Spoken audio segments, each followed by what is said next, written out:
10ാം തരത്തിലെ വിവരവിനിമയ സാങ്കേതിക വിദ്യ. ഇതിൽ 8ാമത്തെ അധ്യായമായ വിവരസഞ്ചയം ഒരാമുഖം എന്ന അധ്യായത്തിൽ അടിസ്ഥാന ആശയങ്ങൾ, ഡാറ്റാബേസിൻ്റെ അടിസ്ഥാന ആശയങ്ങളാണ് നമ്മൾ ചർച്ച ചെയ്യുന്നത്.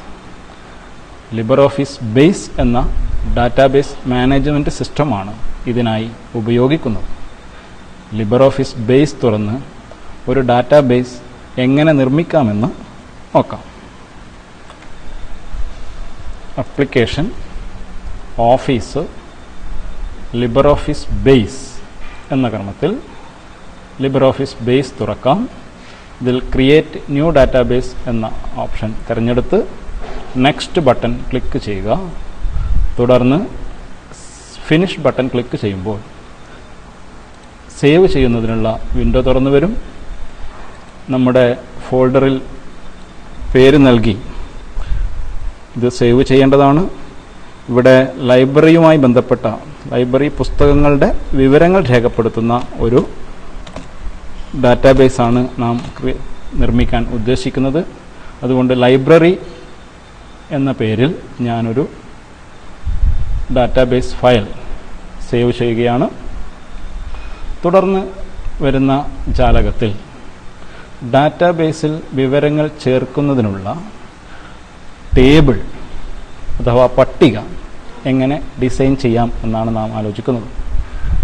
ഇവിടെ ഡാറ്റാബേസിൻ്റെ പ്രധാന ജാലകം പരിശോധിക്കുമ്പോൾ നമുക്ക് കാണാൻ സാധിക്കുക 3 പാനലുകളാണ്. അതിൽ ഏറ്റവും ഇടതുവശത്തായുള്ള ഡാറ്റാബേസ് പാനൽ, അതിൽ ടേബിൾസ്, ക്വറീസ്, ഫോംസ്, റിപ്പോർട്ട്സ് തുടങ്ങിയ ബട്ടണുകൾ ഉൾപ്പെടുത്തിയിട്ടുണ്ട്. ഇതിൻ്റെ പേര് ഡാറ്റാബേസ് പാനൽ എന്നാണ്. അതിന് തൊട്ട് വലതുവശത്തായി മുകളിൽ കാണുന്ന ടാസ്ക് പാനൽ നമുക്ക് എന്ത് പ്രവർത്തനമാണ് ചെയ്യേണ്ടത് എന്ന് സൂചിപ്പിക്കുന്ന ടാസ്ക് പാനൽ, നാം ഏറ്റെടുക്കേണ്ട ടാസ്ക് സൂചിപ്പിക്കുന്ന ടാസ്ക് പാനൽ. തുടർന്ന് നാം തയ്യാറാക്കുന്ന ടേബിളുകളോ ക്വറികളോ ഫോമുകളോ റിപ്പോർട്ടുകളോ ഒക്കെ പ്രത്യക്ഷമാകുന്ന നമ്മുടെ വർക്ക് ഏരിയ. ടേബിൾസ് എന്നതിന് താഴെ ഇവിടെ വർക്ക് ഏരിയ എന്നാണ് ഇതറിയപ്പെടുന്നത്.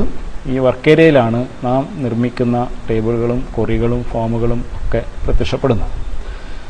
ഇനി എങ്ങനെയാണ് ഡാറ്റാബേസിലേക്ക് വിവരങ്ങൾ ചേർക്കുന്നതിനുള്ള പട്ടിക അഥവാ ടേബിൾ നിർമ്മിക്കുക എന്ന് നോക്കാം.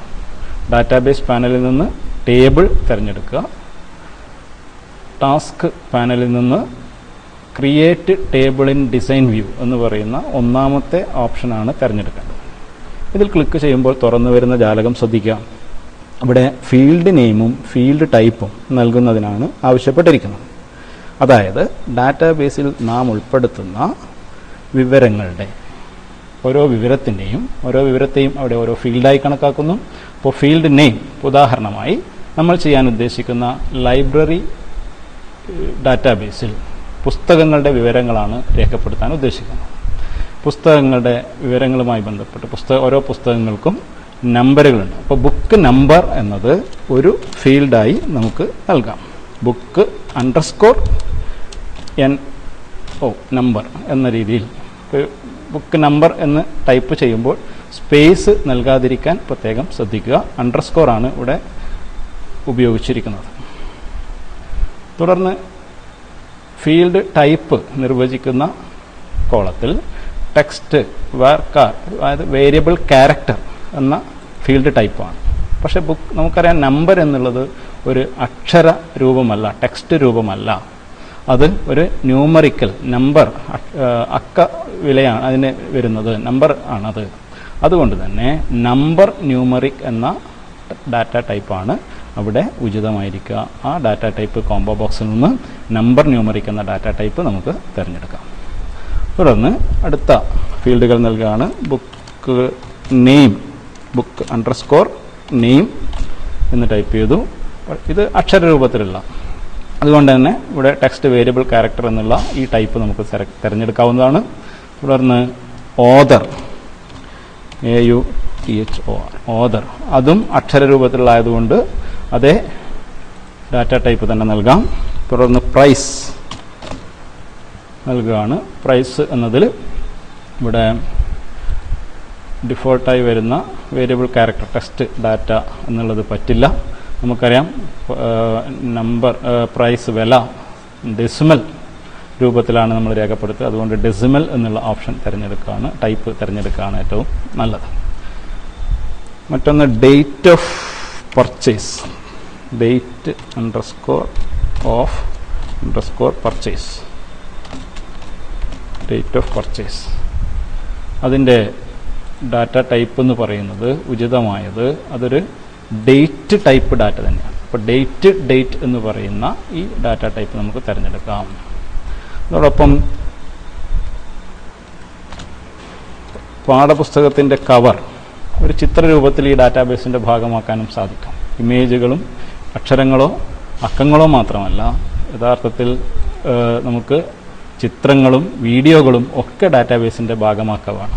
ഇവിടെ ലിബ്രെ ഓഫീസ് ബേസിൽ ഇമേജ് രൂപത്തിലുള്ള ഡാറ്റ ശേഖരിക്കുന്നുള്ള സൗകര്യമുണ്ട്. അതുകൊണ്ട് കവർ ചിത്രം, ഓരോ പുസ്തകത്തിൻ്റെയും കവർ ചിത്രം കൂടി ഉൾപ്പെടുത്തുന്ന രീതിയിലാണ് നമ്മൾ ഈ ഡാറ്റാബേസ് തയ്യാറാക്കുന്നത്. അതിനനുയോജ്യമായ അപ്പോൾ കവർ എന്നുള്ളൊരു ഫീൽഡ് ഞാൻ നൽകി, ഫീൽഡ് നെയിം നൽകി. തുടർന്ന് ഇമേജ് ലോങ് വേരിയബിൾ ബൈനറി എന്ന രൂപത്തിലുള്ള ഇമേജിൻ്റെ ഒരു ടൈപ്പാണ്. അപ്പോൾ ഏത് ടൈപ്പിലുള്ള വിവരങ്ങളും നമുക്ക് ഡാറ്റാബേസിലെ പട്ടികയിൽ ഉൾപ്പെടുത്താൻ സാധിക്കും. പക്ഷെ അതാത് ഫീൽഡ് ടൈപ്പ് നിർവചിക്കണം എന്ന് മാത്രമേ ഉള്ളൂ. തുടർന്ന് ഒരു 6 ഫീൽഡുകൾ book number, name, author, price, date of purchase, cover തുടങ്ങിയ ഉൾപ്പെട്ട 6 ഫീൽഡുകളാണ് ഇപ്പോൾ നമ്മൾ ഇതിനകത്ത് ഉൾപ്പെടുത്തിയിരിക്കുന്നത്. ഇനി ഡാറ്റാബേസിലെ ഈ ഫീൽഡുകൾ ഉപയോഗിച്ചുകൊണ്ട് പട്ടികയിലുള്ള വിവരങ്ങൾ, ഓരോ പുസ്തകത്തെ സംബന്ധിക്കുന്ന വിവരങ്ങളും ഓരോ റെക്കോർഡായാണ് ഡാറ്റാബേസ് കണക്കാക്കുക. അങ്ങനെ ഓരോ റെക്കോർഡിനെയും ഡാറ്റാബേസിന് തിരിച്ചറിയണമെങ്കിൽ ഇതിലുള്ള ഏതെങ്കിലും ഒരു വില യുണീക്കായിരിക്കണം, അല്ലെങ്കിൽ ആ പട്ടികയിൽ ആ ഫീൽഡിൽ ഒരു വില മാത്രമേ ഉണ്ടാകാൻ പാടുള്ളൂ. ഇവിടെ പുസ്തകത്തിൻ്റെ പേരും ഓതറുടെ പേരും ഒക്കെ ആവർത്തിച്ച് വരാൻ സാധ്യതയുണ്ട്, ഒരേ വിലയുള്ള പുസ്തകങ്ങളുണ്ടാകാൻ സാധ്യതയുണ്ട്. ഇതൊക്കെ വരുന്നത് കൊണ്ട് ഈ ഫീൽഡിൽ ബുക്ക് നമ്പർ, ഒരു നമ്പറിൽ ഒരു പുസ്തകം മാത്രമേ ഉണ്ടാകാൻ പാടുള്ളൂ ലൈബ്രറി. അപ്പോഴേ പുസ്തകത്തെ നമുക്ക് തിരിച്ചറിയാൻ പറ്റുള്ളൂ. അപ്പോൾ ഡാറ്റാബേസിനെ സംബന്ധിച്ചും ബുക്ക് നമ്പർ എന്നത് യുണീക്കാണ്. അത് നിർവചിക്കുന്നത് ബുക്ക് നമ്പർ എന്നതിനെ, ഡാറ്റാബേസ് അതിനെ തിരിച്ചറിയുന്നത് ബുക്ക് നമ്പറിനെ പ്രൈമറി കീ ആയി നിർവചിച്ചുകൊണ്ടാണ്. അതിനെ നിർവചിക്കുന്നതിനായി ബുക്ക് നമ്പറിൻ്റെ ഇടതുവശത്ത് റൈറ്റ് ബട്ടൺ ക്ലിക്ക് ചെയ്ത് പ്രൈമറി കീ എന്നുള്ള ഓപ്ഷൻ തിരഞ്ഞെടുക്കുക. ഇത്രയും ആയാൽ നമ്മൾ തയ്യാറാക്കുന്ന പട്ടികയുടെ ഒരു ഡിസൈൻ പൂർണ്ണമായി കഴിഞ്ഞു. ഇനി ഈ പട്ടിക സേവ് ചെയ്യുകയാണ് വേണ്ടത്. ഇതിനായി സേവ് ബട്ടൺ ക്ലിക്ക് ചെയ്യുക. പട്ടികയ്ക്ക് നൽകുന്ന പേര്, ഇപ്പോൾ ലൈബ്രറിയിലെ ബുക്ക് ഡീറ്റെയിൽസ് എന്നുള്ള ഒരു പട്ടികയാണിത്. ഇതുപോലെ ഇനിയും നിരവധി പട്ടികകൾ നമുക്ക് ഇതിൽ ചേർക്കാൻ വേണ്ടി സാധിക്കും. അപ്പോൾ ബുക്ക് ഡീറ്റെയിൽസ് എന്ന പട്ടിക ഓക്കെ നൽകി ഡാറ്റാബേസിൻ്റെ ഭാഗമാക്കി മാറ്റിക്കഴിഞ്ഞു. ഇനി ഈ വിൻഡോ ക്ലോസ് ചെയ്യാവുന്നതാണ്. ഇങ്ങനെ ക്ലോസ് ചെയ്തതിന് ശേഷം നമ്മൾ ഡിസൈൻ ചെയ്ത പട്ടിക, ഇപ്പോൾ പട്ടിക റെഡിയാണ്, ടേബിൾ റെഡിയാണ്. ആ ടേബിളിലേക്ക് വിവരങ്ങൾ ചേർക്കുന്നതിന് എന്ത് മാർഗമാണ്? ലിബ്രെ ഓഫീസ് ബേസിൽ വിവരങ്ങൾ ചേർക്കുന്നതിന് നാം ഉപയോഗിക്കുന്നത് ഫോം എന്ന് പറയുന്ന സങ്കേതമാണ്. ഡാറ്റാബേസ് പാനലിലുള്ള ഫോംസ് എന്നുള്ള ബട്ടൺ ക്ലിക്ക് ചെയ്യുക. അവിടെ ടാസ്ക് പാനലിൽ ലഭ്യമാവുന്ന 2 ഓപ്ഷനിൽ use wizard to create form എന്നുള്ള ഓപ്ഷൻ തിരഞ്ഞെടുക്കുക. ഇതിൽ ക്ലിക്ക് ചെയ്ത് തുറന്നു വരുന്ന ജാലകത്തിൽ നമുക്ക് കാണാവുന്നത് ഒരു കോംബോ ബോക്സിൽ ഇതിനകത്തുള്ള ഇടതുവശത്ത് സ്റ്റെപ്പുകളുണ്ട്. 7-8ഓളം സ്റ്റെപ്പുകൾ വരുന്നൊരു പ്രക്രിയയാണത്. ടേബിൾ ഓർ ക്വറീസ് എന്നതിൽ ടേബിൾ തിരഞ്ഞെടുക്കുന്നതിന് സാധിക്കും. ഇവിടെ നാം ഒരു ടേബിൾ മാത്രം തയ്യാറാക്കിയത് കൊണ്ട് ബുക്ക് ഡീറ്റെയിൽസ് എന്നുള്ള ഒരു പട്ടിക നമുക്ക് ഇതിൽ നിന്ന് തിരഞ്ഞെടുക്കാം. തിരഞ്ഞെടുത്തതിന് ശേഷം ഏതൊക്കെ ഫീൽഡുകൾ, പട്ടികയിലുള്ള ഏതൊക്കെ ഫീൽഡുകളാണ് നമുക്ക് ഫോമിൽ ഉൾപ്പെടുത്തേണ്ടത്, അത് ഓരോന്നായി നമുക്ക് ഇതിന് താഴത്തേക്ക് ഫീൽഡ് ഇൻ ദ ഫോം എന്നതിന് താഴേക്ക് കൊണ്ടുപോകാം. അതോടൊപ്പം തന്നെ മുഴുവൻ ഫീൽഡുകൾ ഉൾപ്പെടുത്തണമെങ്കിൽ ഈ ഇതുപയോഗിച്ച് നമുക്ക് മുഴുവൻ ഫീൽഡുകളെയും മറുഭാഗത്ത് എത്തിക്കാൻ വേണ്ടി സാധിക്കും. തുടർന്ന് നെക്സ്റ്റ് ബട്ടൺ ക്ലിക്ക് ചെയ്യുക. ഇവിടെ സബ് ഫോം ഉൾപ്പെടുത്താനാണ്. തൽക്കാലം നമുക്കത് ചെയ്യണമെന്നില്ല. തുടർന്ന് ഏത് തരത്തിലുള്ള അറേഞ്ച്മെൻ്റ് ആണ് ഇതിൽ വേണ്ടത് എന്നാണ് ചോദിക്കുന്നത്. ഇവിടെ ഒന്നാമത്തെ അറേഞ്ച്മെൻറ്റ് സെലക്ട് ചെയ്യുമ്പോൾ ഇവിടെ ഈ രൂപത്തിലുള്ള ഒരു ഫോമാണ് ദൃശ്യമാവുക. രണ്ടാമത്തേത് അതിൻ്റെ മാറ്റം ശ്രദ്ധിക്കുക. അപ്പോൾ ഏതായാലും ഒന്നാമത്തെ ഫോം സൗകര്യാർത്ഥം നമ്മൾ തിരഞ്ഞെടുക്കുന്നു. തുടർന്ന് നെക്സ്റ്റ് ബട്ടൺ ക്ലിക്ക് ചെയ്യുക. സെറ്റ് എ ഡാറ്റ എൻട്രി എന്നുള്ള ഓപ്ഷൻ തിരഞ്ഞെടുത്തു. തുടർന്ന് മാറ്റങ്ങളൊന്നും വരുത്തേണ്ടതില്ല. അപ്ലൈ സ്റ്റൈൽസ് എന്ന് പറയുന്ന ഒരു ഓപ്ഷനുണ്ട്. ഇതിൽ നിന്ന് ആവശ്യമായ ഓരോ സ്റ്റൈലുകളും മാറ്റുന്നതിനനുസരിച്ചുള്ള മാറ്റം നമുക്ക് ദൃശ്യമാകും. ഒരു സ്റ്റൈൽ തിരഞ്ഞെടുക്കുക. നെക്സ്റ്റ് ബട്ടൺ ഉൾപ്പെടുത്തുക. ഇതിൽ സെറ്റ് നെയിം, അവിടെ ഫോമിന് നൽകുന്ന പേരാണ് നമ്മൾ ചെയ്യുന്നത്. അണ്ടർസ്കോർ ഫോം എന്നുകൂടി ചേർത്ത് ബുക്ക് ഡീറ്റെയിൽസ് ഫോം എന്ന പേരിൽ നമുക്കിത് സേവ് ചെയ്യാം. തുടർന്ന് ഫിനിഷ് ബട്ടൺ ക്ലിക്ക് ചെയ്യുക. ഇപ്പോൾ നമുക്ക് ഫോം ഡാറ്റാബേസിലേക്ക് വിവരങ്ങൾ നൽകുന്നതിനുള്ള ഫോം തയ്യാറായിരിക്കുകയാണ്. ബുക്ക് നമ്പർ എന്നതിന് നേരെ ഒരു നമ്പർ ടൈപ്പ് ചെയ്യുക. ബുക്ക് നമ്പർ ടൈപ്പ് ചെയ്യുക. നെയിം ഇന്ദുലേഖ എന്ന പുസ്തകം. ടാബ് കീ അടിച്ചുകൊണ്ടാണ് ഒരു ഫീൽഡിൻ്റെ നേരെ നിന്നും മറ്റൊരു ഫീൽഡിലേക്ക് പോകുന്നത്. ഓതറുടെ പേരടിക്കുകയാണ്. ഒ ചന്തുമേനോൻ അടിക്കുക. പ്രൈസ് നൽകുക. തുടർന്ന് ഡേറ്റ് ഓഫ് പർച്ചേസ്, ഏത് ഡേറ്റിലാണ് ഇതിലേക്ക് വിവരങ്ങൾ നൽകിയത് എന്നുള്ളതാണ്. ഒരു ഡേറ്റ് നൽകുന്നു. തുടർന്ന് കവർ ചിത്രമാണ് ഉൾപ്പെടുത്തേണ്ടത്. ഇവിടെ ടാബ് കീ അടിച്ചാൽ ശരിയാകില്ല. കാരണം ഡാറ്റാബേസിലേക്ക് ചിത്രം ഉൾപ്പെടുത്തുന്നതിന് ഇമേജിൻ്റെ ഉൾപ്പെടുത്തേണ്ട സ്ഥലത്ത് ഡബിൾ ക്ലിക്ക് ചെയ്യുകയോ അല്ലെങ്കിൽ റൈറ്റ് ബട്ടൺ ക്ലിക്ക് ചെയ്യുകയോ ചെയ്താൽ ഇൻസേർട്ട് ഇമേജ് ഫോം എന്ന ഓപ്ഷൻ വരും.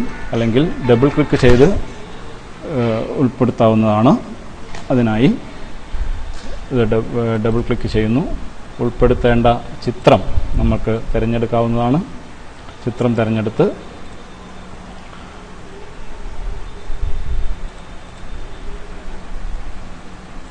ഏതെങ്കിലും ഒരു റിവ്യൂ നോക്കാം. ഏതെങ്കിലും ഒരു ചിത്രം തിരഞ്ഞെടുത്ത് ആ ചിത്രവും കൂടി ചേർത്ത് കഴിഞ്ഞാൽ നമുക്ക് ഡാറ്റാബേസിലേക്കുള്ള ഡാറ്റ എൻട്രി ഇത്തരത്തിൽ പൂർത്തിയാക്കാവുന്നതാണ്. അടുത്ത ചിത്രത്തിലേക്ക് പോകുന്നതിനായി ടാബ് കീ അമർത്തുക. ഇത്തരത്തിൽ ഓരോ ഡാറ്റയും എൻ്റർ ചെയ്ത് ഡാറ്റാബേസിലേക്ക് വിവരങ്ങൾ ചേർക്കുന്ന പ്രവർത്തനം നമുക്ക് പൂർത്തിയാക്കാൻ സാധിക്കും.